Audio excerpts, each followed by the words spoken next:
Considering going into business with a partner? I have 5 things you must consider before you do that.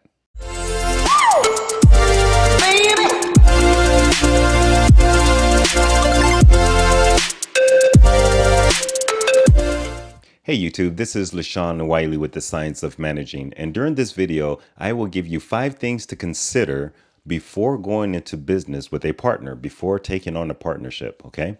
I am going to give you 5 things to consider, so please watch the entire video so that you can receive all 5 because all 5 are equally important, all right? Now, and these 5 apply to you, whether it's a family member that you're going into business with, a husband or a wife, a relative, a sibling, it doesn't matter, a stranger, a childhood friend. These 5 things must be considered and must be discussed with each other before starting up this partnership. So let's go right into it and jump into number 1. Now, number 1 is greed. What do I mean by greed? Greed is something that's not going to show itself at the beginning of the partnership. Because at the beginning, everyone is happy, everyone is excited, everyone is thrilled about this new business venture that you guys are about to embark upon. But once things either settle in or get hard or actually succeed, that's when greed will show itself. And greed is going to show itself in different forms. And it will always be because of the same reason, which is one person feels that they're doing too much of the work or not enough of the work, or one person feels entitled to receiving a bigger portion, whether the split is 60-40, whether the split is 50-50, or whether you have 3 partners and you have 33% each. One party might feel like they deserve more because they're working harder. They'll say things like, I seem to be doing all the work. Or they'll say things like, I'm the brains of the operations. You know, they'll say things like that. And I've been into management for 25 years. I've seen it all. And it always comes back to the person simply wanting more. They'll come up with whatever reason they want to come up with. But the bottom line is they think they are entitled to more. It's greed. Simply put, it's greed. So watch out for that first one. All right, number 2. Who's the real boss? Now, this one's a tough one because especially if the partnership is between family members, okay, or even childhood friends or college mates. Your intentions might be that you're both in charge at the beginning.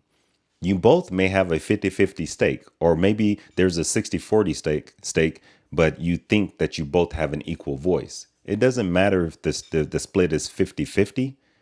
One person has to have the final say, because there will come a time where you both will disagree on something, and you both will hold your grounds firmly on whatever it is you're disagreeing about. One of you have to give in eventually. But if you're both stubborn and you're both passionate about whatever you're disagreeing on, this could be something that can kill your partnership. That's why this is so important to figure out ahead of time before you reach that point of, tearing the business down because you disagree on something that you think is so important. One way to solve this is maybe you have 3 overriding votes each year. And, each of you have 3 overriding votes, meaning every 12 months, you have 3 times where you can say, I'm using one of my overriding votes because this is so important that I really need for you to back me up on this. Okay. And then your partner knows that this is really important because you're actually using one of your 3 votes and you only get them every 12 months. So this is a potential solution to this problem, but you have to come up with some type of strategy on who's going to have the final say if you have a partner that's working with you. All right. Number 3, styles. Now, everyone has a different management style. And with your particular management style comes a flaw. Whether you like to admit it or not, it comes with a flaw. Now, maybe your partner is, real tough on people. But their flaw would obviously be that they have no compassion towards others. They would be unwilling, for example, to give an employee a day off for something that's really important because they're such a hard ass. Okay. But maybe that's just their style. And we all have different styles. Hopefully, you know what your partner's flaws are. And hopefully, those flaws are not detrimental to the business. Maybe one of the flaws is the person's an alcoholic. That could be a real problem, or maybe one has a gambling problem. I've been into management for around 25 years. I have a book that I actually wrote on the subject about leadership and management styles. So go ahead and pick up a copy. I'll leave a link in the description section so that you can check it out on Amazon.com. But it goes over different management styles out there. It goes over different leadership styles. This will probably help you understand your partner's styles and flaws and maybe why they have those styles and flaws and how you can manage those styles and flaws yourself if you're really serious about going into business with them. Now, let's jump to number 4. Before we jump into number 4, I want you guys to go ahead and hit that like button if this is information that's helping you. And here on the Science of Managing, I do my best to give you guys information that's going to make you more money, save you more money, or save you a whole lot of time and heartache based on my own personal examples. So if that's the type of information that you enjoyed receiving, go ahead and subscribe to my channel and turn on notifications so that you could be notified whenever I post new content. All right, so number 4, whose lane is this? You have to know how to stay in your lane. Let's say you have a restaurant together with someone, with your business partner, and your business partner is the chef, the kitchen, the guy that runs the kitchen or the lady that runs the kitchen. They know the kitchen in and out. They make their own food orders. They know exactly which tomatoes to buy. They know how to run their crew that's up in the kitchen. They know how to motivate their crew in the kitchen. That's their lane. The moment you, as the person who represents the front of the house, the face of the business, decides to go in the kitchen and tell them how to run the kitchen, you're out of your lane. You have to be able to respect your business partner's lane and be able to stay in your own lane. Otherwise, you're asking for things to just blow up. You're asking for a disagreement to come upon you both. So stay in your lane and encourage your business partner to stay in their lane as well. Number 5 is having some type of exit strategy. Now, think about this one deeply because before people start businesses, they don't think about how things can kind of take a turn, an unexpected turn. And here's what I'm talking about. What if you're in business with a business partner that you went to college with, and you're in business together for 10 years and everything is going great? Now, even though your business partner has a wife that you cannot stand, your business is thriving. You deal with her whenever you have to. You're nice. You say hi, you say bye, etc. But hey, you don't have to deal with her really that much because she's not your business partner, right? Maybe. Because what if something happens to your business partner? What if he gets in a car accident or he passes away unexpectedly because of God knows what? Guess who inherits his share of the business? The same person you can't stand. So you have to think about that. There are buy-sell agreements that you can actually purchase so that you can actually buy the person who the surviving spouse. You can buy them out so that you can be the sole owner of the business and you can pay them out. So I would encourage you to get a buy-sell agreement or get some type of agreement so that you know how you're going to proceed after such a tragedy. Another possibility is, what if your business partner decides that they want to move out of the country and they no longer want to be a business partner? So how are you going to buy that person out? What's the agreement? Are you going to end the business? Are you going to sell the business as a whole like he wants to do? Or are you going to be able to buy him out? So all of these things need to be considered. Or what if the business partner that you have decides they no longer want to be in that business and now they just want to be out of it, but they want their son to take their space? Okay. Is the son going to get the same split that the father got previously?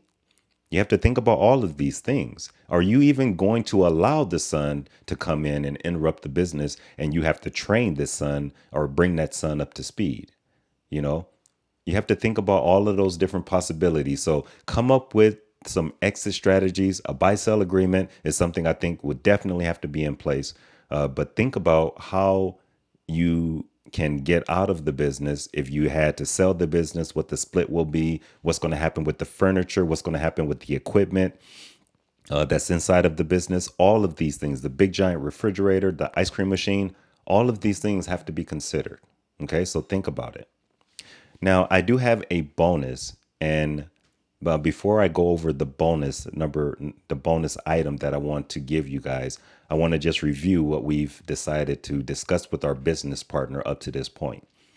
Number one, remembering about greed. Number two, knowing who's the real boss. Number three, styles and flaws. Know your business partner's style. Number four, whose lane is this? Agree on some lanes that you guys are going to stay in. Who's responsible for what? And number five, an exit strategy. Get a buy-sell agreement, or if they have kids, talk about it now before you get to the point where people want to go their own ways. All right. If you can agree on all five of these things, then and put it in writing, then you may have the right business partner. But after looking at this video, you may have already discovered you can't go into business with the person you're thinking about going into business with, because you already know it's not going to work. All right. Now, here's my number six, my bonus number six. And it's a twist for what this video is about, because this video is about partnerships. But my number six bonus is don't take on a partner. Why are you taking a partner in the first place? Is it because you need more money? Well, what happens when you have enough money in the business and you no longer need the money? There turns a problem. Greed might kick in on you because you might be thinking you're doing all the work. Okay. And at the beginning, you needed their money. But now that the business is thriving, you don't need their money anymore. You may ask yourself, why do I have them in the first place? Why do I even need them? So in order to avoid that, don't pick up a business partner in the first place. Why do you need a business partner? Are you afraid of making this big giant leap into business by yourself? So you want someone to kind of share the responsibilities? Don't do that. Don't be afraid to take the risk yourself. Go into business, find the money, get a loan, do what you have to do to raise the money, borrow the money from a friend, but don't bring them into the business just because you're afraid of being in business by yourself and possibly failing by yourself. You just want to blame the business partner when things go wrong. No, be a grown up and accept the responsibility. Have the courage to do it yourself. More than likely, things will work out. Is it a risk? Yes. Will you be risking your own money? Sure. But if you go in business by yourself, you'll take all the rewards yourself. My wife and I, we are in business together, and all of these five things we have already kind of either silently or openly discussed. But before we jumped into business together, we were actually considering bringing on a third person, a silent partner, because we wanted to raise capital really quickly. But luckily, we changed our mind and decided not to do that. And thank God we did not do that, because we would have been asking ourselves the questions that I'm telling you right now to make sure you avoid this one. Okay. Hopefully this video was helpful to you guys. And if you like the information here, hit that like button and leave comments. Let me know if you're thinking about going into business with someone, or if you're already in business with someone. If any of these things have created problems, or if you had a solution to how to make that final decision on which way you were going to go when you two disagreed. Leave those kind of comments. I'm interested in hearing what you guys have done to resolve those differences. Okay. You guys be good, succeed in life. No excuses. Don't let anything get in your way. See you next time.